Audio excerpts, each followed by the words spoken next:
پنجاب میں بھی آپریشن ہونا سب سے زیادہ جو وہاں لوگوں نے پبلک نے جب ان کے عزائم دیکھ لیے تو پبلک ان کے خلاف نکل آئی. اوکے. بہت سے علاقہ ایسے ہے جو میرے خیال میں ملاکنڈ ڈویژن میں 7 ڈسٹرکٹ کے سوات میں تو فوج نے کر دیا، لیکن باقی علاقوں میں لوگ اٹھ کر ان کے خلاف کھڑے ہو گئے اور ان کے خلاف جس طرح میرا ضلع ہے بالکل یہ عام آدمی کا اٹھنا جو بہت ضروری ہے. ایسے اقبال صاحب کی طرح جانا ایسا صاحب یہ دیکھیے کہ جو صورتحال آپ کے سامنے ہے کیونکہ اب تو لاہور بھی افیکٹڈ ہے اور پورا پنجاب جو وہ بھی اس سے پہلے یہ فیڈرل گورنمنٹ یہ کہہ رہی تھی کہ جو آپ ساؤتھ کی طرف جاتے ہیں وہاں پہ بھی اس قسم کی صورتحال پیدا ہوگی اور ظاہر اب سامنے آنے شروع ہوگی.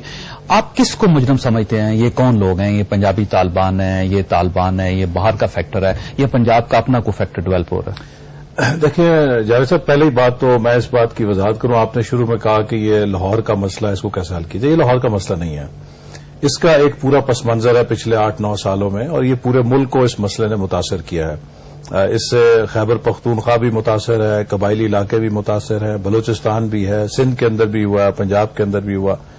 تو پہلی چیز تو آپ اس مقصد کو اس وقت ڈیفیٹ کر دیتے ہیں کہ جب اس کے اندر آپ صوبائیت لے آئیں، اور جب آپ صوبائیت لے کر آتے ہیں تو آپ وہ جو ایک قومی ریزالو ہے کہ جس سے ہمیں اس مسئلے سے نبٹنا چاہیے، چونکہ وہ جب دہشت گردی کا کوئی واقعہ ہوتا ہے تو وہ اس لیے نہیں ہوتا کہ وہ دیکھتے ہیں کہ یہ خیبر پختونخوا ہے، یہ پنجاب ہے، یہ سندھ ہے، یہ بلوچستان ہے. وہ اپنے دیکھیں ٹیررزم ایک فیس لیس اینمی ہے جو اپنے پسند سے اپنے ٹائم اور جگہ کا انتخاب کرتا ہے اور اپنے اہداف حاصل کرتا ہے کہ اس نے ایک پینک کریٹ کرنی ہوتی ہے. شروع میں یہ واقعہ ایسے ہوتا تھا کہ کہیں ایک جگہ خودکش بمبار آیا، اس نے آ کے دھماکہ کیا اور تباہی کر دی.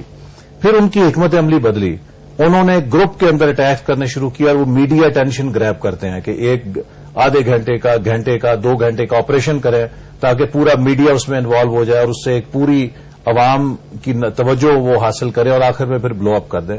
تو یہ ایک منظم کوشش ہے جس کے لیے ہمیں ایک قومی سطح کے اوپر اپنی بھی کوششوں کو منظم کرنے کی ضرورت ہے. اب میں یہ بات کہنا چاہتا ہوں کہ میریٹ میں دھماکہ ہوا، لیکن ہم نے تو کبھی نہیں کہا کہ جی یہ حکومت کی ناکامی ہے اور یہ کیا ہو گیا یا اس پہ سیاست نہیں چمکائی. خیبر پختونخوا میں ہر آئے دن وہاں پہ کسی نہ کسی جگہ دھماکہ ہوتا ہے، ہم نے تو کبھی نہیں کہا کہ جی یہ کیا ہو رہا ہے. سندھ کے اندر ابھی تک ٹارگٹ کلنگ پچھلے 6 مہینے سے چل رہی ہے، ہم نے تو اس پہ کبھی کوئی سیاسی بیان بازی کرنے کی کوشش نہیں کی. پورے بلوچستان میں ٹارگٹ کلنگ چونکہ دیکھیے جب یہ ایشوز ہیں یہ قومی مسائل ہیں، اور اگر آج یہ داتا صاحب میں جو حملہ ہوا ہے اس کا کوئی تعلق صوبہ پنجاب کی کسی پالیسی سے نہیں ہے، یہ ایک اوور آل جو قومی سطح کے اوپر ایک جاری ہے رد عمل یا ماضی کی پالیسیز کا یا جو بھی ایک سلسلہ ہے اس کا ایک حصہ ہے. لیکن افسوس ہمیں یہ ہوا کہ اس واقعے کے بعد جس طرح حکومت کے وزیروں نے ایک سیاسی بیان بازی کا سلسلہ شروع کر دیا اور اس کو ایک پولیٹیکل مائلیج اور سکورنگ کے لیے شروع کر دیا، اس سے میں سمجھتا ہوں کہ جن لوگوں نے یہ حملہ کیا ان کے مقاصد کو بھی. اچھا یہ لوگ کون ہیں؟ آپ ظاہر ہے آپ کی پنجاب میں حکومت ہے، آپ نے ابھی تک انویسٹیگیشن تو ڈیفینیٹلی کی ہوگی کیونکہ پولیس بھی وہاں پہ ایجنسیز بھی ہیں، آپ بھی خود بہت زیادہ ایکٹیو لوگ ہیں. آپ نے کوئی ٹریس کیا ہے کہ اس کے سارا جو حملہ ہوا اس کے پیچھے کون لوگ ہیں؟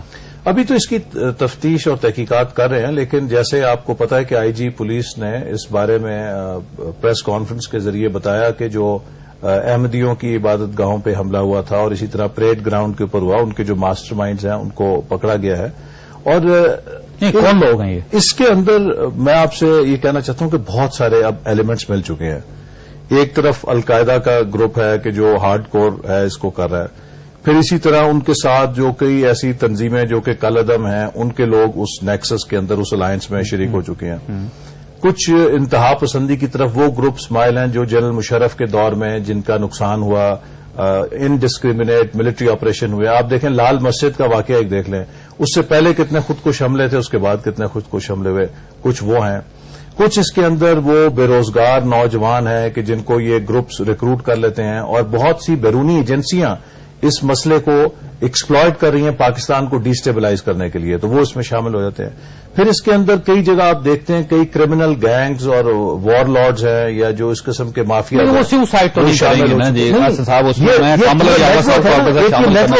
اس نیٹ ورک کے ذریعے جو سوسائڈ بامبر ہے اس کا پروفائل کیا ہے.